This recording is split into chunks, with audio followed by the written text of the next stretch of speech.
What's up everybody, it's your boy Wes Grant. You're watching Suburban Nerd. This is a channel I give my nerd reviews. On today's nerd news, I also give reviews on TV shows, and today's TV show, as you can guess that I'm giving it on, is Titans on the DC Universe streaming service, and it is titled The Asylum. Now I'm going to give you a quick recap, if I can remember it rightly, of the last episode, episode 6. Basically, Robin, or Dick Grayson, gets his ass whooped. New Robin shows up, saves his ass. They take Anderson, the guy that's been in charge of everything. They drag him to the car. They have a little moment. They fist bump. While on their way back there, they're bonding, talking about, you know, the bad gadgets and the Robin gadgets and all the new technology that the new Robin got. They go to the safe house. Apparently, you know, the old Robin doesn't have the keys to the new safe house, and the new Robin has access to. So there's a little moment. They go, they look, they still have this, they have the same suitcase or whatever. They go in there, they find out that Dick Grayson finds out that the reason why the Jason Todd came to find him was because his old family from the circus has been getting killed. There's only one left. The old Robin, like Dick, I'm gonna just call him Dick Grayson, or just call him Dick to make it easier. So Dick calls the Titans to come over to the new safe house. So Dick goes with Jason to find out the new information. They find his old buddy. His buddy gets captured by the guy Melting Man, who's been killing his old friends.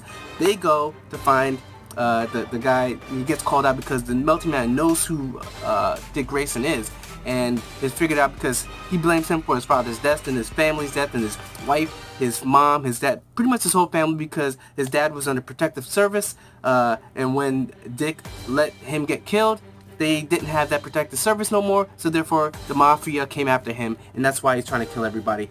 The guy in the end gets saved, and the police are showing up.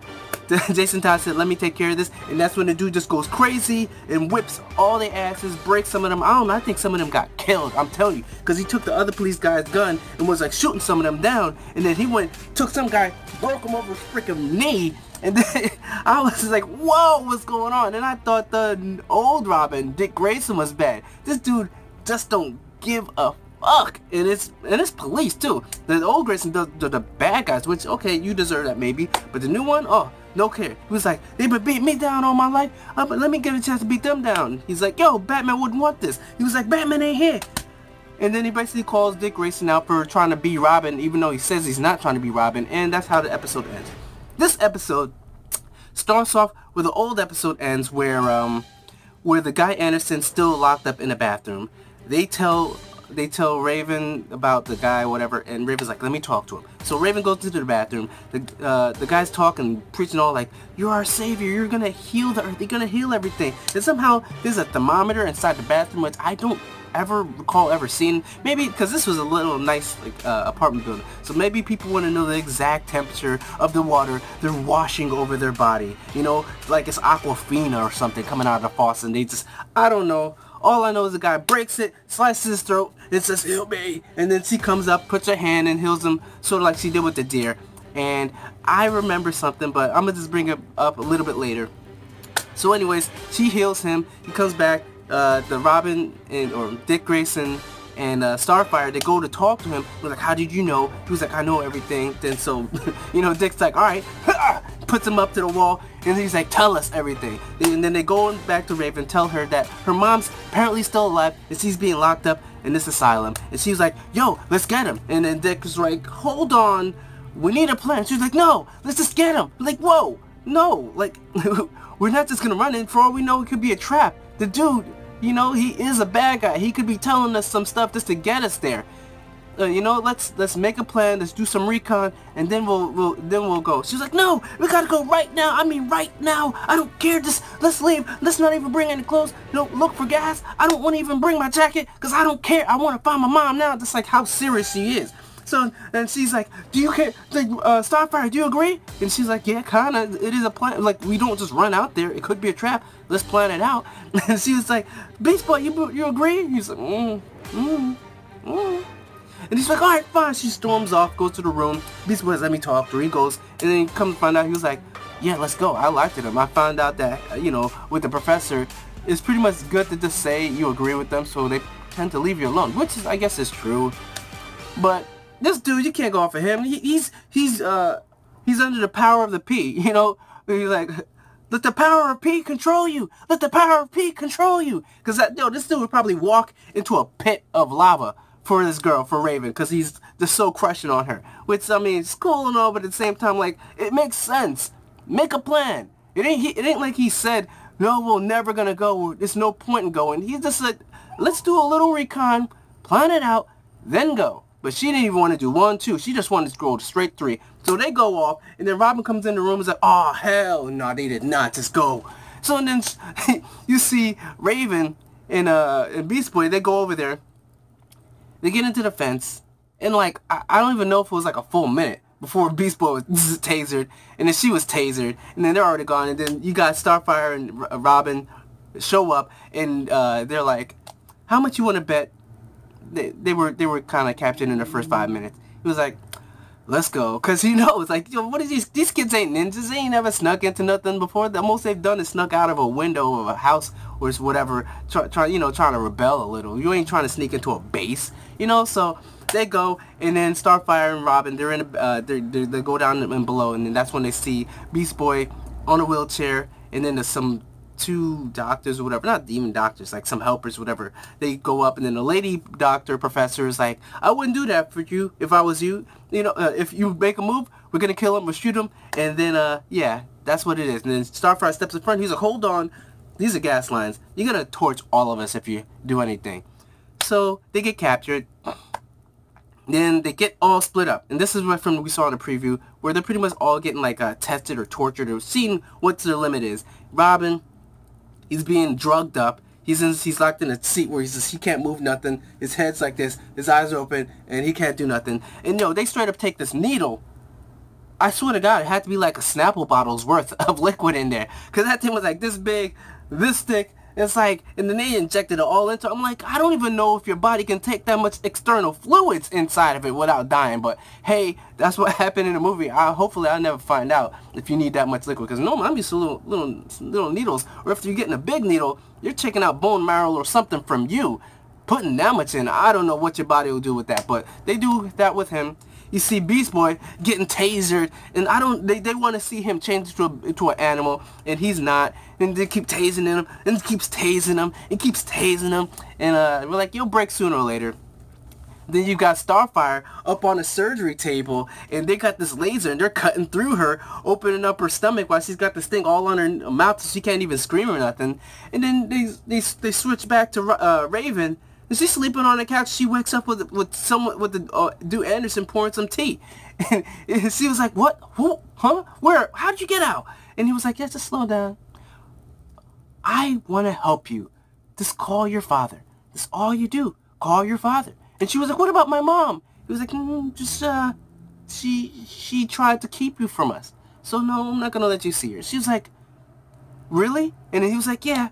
So just call him, and we'll all be happy." And then the Dark Raven takes over, and she was like, "I healed you, and I can take it away." And that's when I remembered a little bit something like that. But that's when I was like, "Oh yeah, that's like her power is like, well, it's not good. Her power is derived from darkness, and darkness, likes to hold the chips. So anything she heals, it's like giving a piece of her life essence to heal it. So then if she draws back her life essence, then whatever got healed is going to die or go back to injury. So like if you had cancer and if she used her powers to heal that cancer, as soon as she pulls it back, that cancer's coming back full blown, like Deadpool 2 when he got the power to hold back his powers and the cancer took over and he died. So that's what her powers is. If she heals anybody, bullet wound or whatnot, like the throat being slashed, it will just come back and then you'll die. And that's what happened. The guy dies. And then she goes and searches to find her mom. She finds her mom, she goes over to the cell. Meanwhile, you got Robin, who is tied up, and then the guy's like, "Oh, he's resisting this liquid. Like I've never seen anyone do this before." So then she's like, "Up the dosage 200%." I'm thinking, well, 200% is a lot, right? Like 5%, maybe like 50, 200. You're going twice over, and not what. Like, you know what I'm saying? Like, pouring a quart into this dude's neck. So anyways, next thing you know, he wakes up, and he's in his Robin outfit. And the dude sees someone in the shadow, like in a hoodie, and I already called it right off the bat. As soon as I saw the episode, I was like, that's probably him, younger. It looks kind of short, hood, and that's what it was. It was him. Turns around, starts, so young Dick Grayson starts whipping up the old Dick Grayson's ass with his pole or whatever, just whipping him, knocking him down, puts him out the window. He's falling, and then he wakes up in a hallway, and it's just crazy, because he first, I don't know, wait, you know what I'm thinking? First he woke up, and then there was dudes in the hallways, and he whipped their asses, and then he pretended like he was kind of withdrawal, and then when they injected the 200%, that's when it happened. So then he faked like he was going to a seizure, took both they asses out, then got outside. Then when he got to the door, that's when he saw this shadow with the hood, and then that's when he all of a sudden appeared inside the mansion, and then he got pushed in through the window. Alright, so that's what happened with that. So you got Raven. She finds her mom. The mom's like, oh, that ain't you. Stop trying to trick me. She was like, yeah, look at this. I had this since I was born. So you have a bonding moment. They escape. They go. The first thing they go and find is Beast Boy. Beast Boy's in the thing, butt naked, like, you know, that's the only way he's changing. Or maybe they had him in shorts, I don't know. It was hard to kind of tell. It's really dark. So they go, they open him up, and then a doctor comes out, what are you doing? And then takes the mom. Raven goes in there, and then that's when Beast Boy turns into that tiger and goes great on his ass, because he both tosses him, brings him into the cage, and starts ripping him to shred, and just like, oh my god, just goes in, biting him, necking, and then when he changes back, he's got blood coming out of his mouth, because he was taking some chunks out of that dude like a full meal, son. So after he does that, he's like going into shock, because he said he's never even bit no one, let alone killed someone that had blood and chunks of meat in his mouth. So he was kind of going through a little issues right there. So Raven takes you like, you okay? Can you get dressed? Can you walk? He was like, yeah. So to get out there, next thing you know, the next person they find is Robin. Apparently none of that was real. He never escaped, and he was still sitting in that seat. They go over to him, they open him, and he's not responsive. She was like, remember, you promised you said you would be there for me. You promised you wouldn't leave me. He was like, yeah, I guess I did. And he comes out of it. Beast Boy helps him. They go, and then they go into the laboratory right when they're like, oh, Starfire healed, and they were like, wow, her healing ability is pretty fast. Let's see what's the extent. Chop off her finger. And then right before that happens, they go in there. We're like, wait, you're not supposed to be in here? Because that's the word. And yeah, Robin goes straight he starts whipping people. Just beating them down, boom, boom, boom, stomping faces, whatnot. They unstrap her. All the other doctors, they ran. They ran in there. I don't know where they ran, but they weren't at the top no more. And then they take Starfire and start trying to go out. And they go, and the mom's like, I know a way. I've been here for years. I know how we get out. They're going down this hallway, which, have those gas lines. And then that's when the doctors show up, or not the assistants show up, or the security. And Robin's like, I got this. Even though he's drugged up. But I guess his adrenaline is much stronger than that. And he goes, and he starts wailing on, boom, boom. Like, he's just showing how vicious he is. And everyone's like, oh my god. Like, no, you've seen him beat people down before, right? Yeah. But I guess not to this extent. Not all these people. They just saw him beat up the family or whatever, So he's just going brutal. He's killing them. He's straight up taking a pipe and hitting people in the head. They're all dying. And then Robin's like, all right, go. And then they're going, and then Starfire's there, and then the lady comes with the professor or whatever, and she drops the thing and runs back, and she was like, we gotta take this down. You down? And then Starfire's like, okay. So she sums up her energy, and then you've got the mom, Raven, and Beast Boy walking out, and then the building blows up, and then you got Starfire just stepping out like a boss, on flames, like, I got this. Like maybe her power keeps flames from burning her clothes as well. And I gotta tell you, man, Starfire looked good in this episode. Like, normally she has that jacket on, whatever, and I've seen her, but I don't know if it was a light. This shit just shining off her ass, and like, like I said, before this season started, the show started, I was kind of iffy about her because I didn't see her as a Starfire. You know what I'm saying? It just didn't seem right, and a lot of people didn't seem right, and people thinking I'm being racist because I thought maybe like a Redbone would have been a better choice. This is before the show happened, because like say like me with this lighting, whatever, I could look orange, and I wouldn't be a big thing, or not even orange, like tan people like look more closer to Starfire than someone dark, and this lady's dark. But I like her. I like her attitude, so I'm happy they chose her. But anyway, she goes walking out like a boss, and then you got Raven looking at his outfit, which I don't know how outfit got outside on flames. Like, it just happened to be in a room, got exploded and tossed out, and then he's looking at it like, and she comes up like, so you're gonna just watch until the until it burns down, like, you know what I'm saying, were you dwelling in this? And he was like, all right, let's go.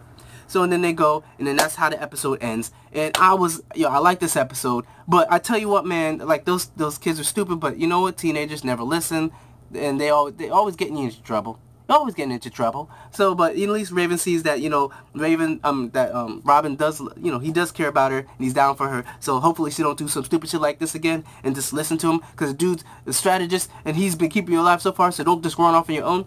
So anyways, that's pretty much it. The next episode they showed, Robin, or Dick Grayson, he goes off on his own. He tells him, like, I'll see you again sometime soon, or whatever. And he goes off and he tries to find out, and he finds out that this Starfire, her job was to find Raven, and that's where it's kind of ends. So I'm kind of like, I already kind of figured, because you see when they went to the storage that Raven, the Starfire had all this information on Raven, so she was looking for her. So that's pretty much it. Hope you guys like my little rundown for this thing. Hopefully I didn't forget anything. So remember to put on those notifications, like this video, subscribe. Check out my last review of the last Teen Titans episode, or Titans episode 6, and check out my playlist of all my shows that are reviewed. And remember, I'm Wes Grant, you've been watching Sub Urban Nerd, and you've just been nerdified. Catch you guys on the next review.